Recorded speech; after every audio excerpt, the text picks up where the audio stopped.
If you're someone who enjoys using both Instagram and Facebook, but doesn't want your Instagram stories to automatically appear on Facebook, you're not alone.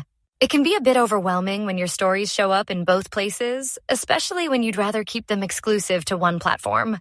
Fortunately, it's easy to change this setting and take back control over where your stories are shared. Let's walk through the simple steps to stop Instagram from sharing your stories on Facebook automatically. First, open the Instagram app on your phone.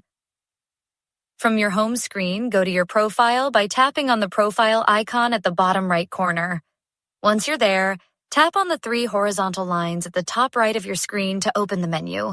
Now scroll down until you find Sharing and Reuse. Tap on it to open your sharing settings. Scroll all the way down to find the Share Story to Facebook option.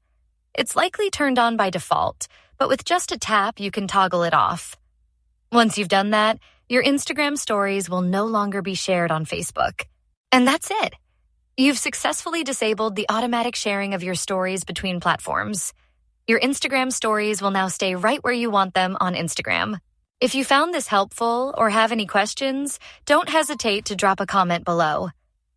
If this video made things clearer for you, be sure to give it a thumbs up and subscribe for more tutorials like this. Thanks for watching, and enjoy your enhanced privacy and control.